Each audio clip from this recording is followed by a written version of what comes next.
Bulletin prévision, Maurice. Un avertissement de cyclone de classe I est en vigueur à Maurice. 4e bulletin de cyclone pour Maurice dimanche 14 janvier 2024.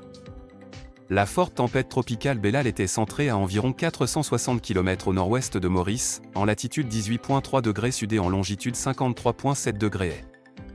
Elle se déplace maintenant vers le sud-sud-ouest à une vitesse d'environ 20 km/h. Bellal se situe légèrement plus à l'ouest que prévu mais continue de s'approcher de notre région et ainsi représente toujours une menace potentielle pour Maurice. Un avertissement de cyclone de classe I reste en vigueur à Maurice. Il est conseillé au public à Maurice de prendre les précautions préliminaires. Le temps sera nuageux avec des averses, modérées par moments.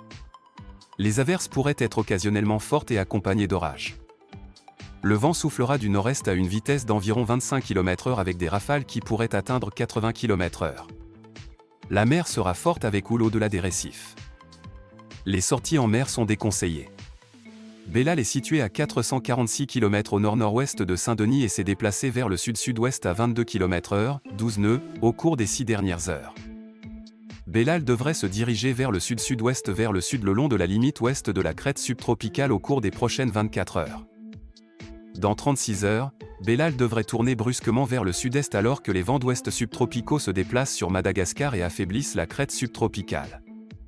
Bellal devrait s'intensifier rapidement au cours des prochaines 36 heures dans des conditions très favorables, avec une intensité maximale de 195 km/h, 105 nœuds, prévue dans 36 heures. Un affaiblissement constant commencera après 2 jours en raison de l'augmentation du cisaillement du vent, 15 à 25 nœuds, associé au renforcement des vents d'ouest subtropicaux. Bellal se déplacera généralement vers l'est-sud au cours des 5 prochains jours le long de la bordure sud-ouest de la crête subtropicale réorientée positionnée au nord-est.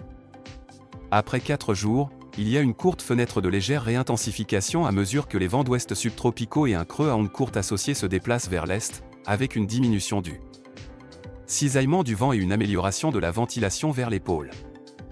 Les orientations du modèle sont en accord étroit au cours des 3 prochains jours avec un écart de voie transversale de 130 km dans les solutions à 3 jours. Après 3 jours, les indications numériques divergent avec une incertitude croissante dans la trajectoire prévue du JTWC. Il existe également un potentiel de ralentissement significatif plus tard, à mesure que la crête subtropicale se reconstituera et qu'un environnement de direction concurrent se développera.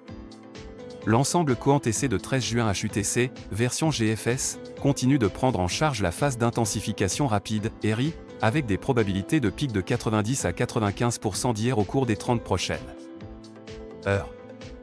De plus, un guidage d'intensification rapide s'est déclenché, le RIPA affichant une intensité maximale de 220 km/h, 120 nœuds, en 3 jours. En raison de l'incertitude quant à l'intensité maximale, la confiance dans la prévision de l'intensité du JTWC tout au long de la période de prévision est moyenne. La hauteur maximale significative des vagues est de 7,3 mètres, 24 pieds. Bonjour les amis, j'espère que vous allez tous bien. Et nous prions toujours pour que vous restiez en sécurité. Une très forte tempête est observée en ce moment. Vous êtes tous priés de prendre des dispositions sécuritaires. Et gardez un œil sur chacune de nos actualités. Nous vous tiendrons au courant de toute nouvelle actualité. Abonnez-vous à la chaîne maintenant et activez l'icône en forme de cloche.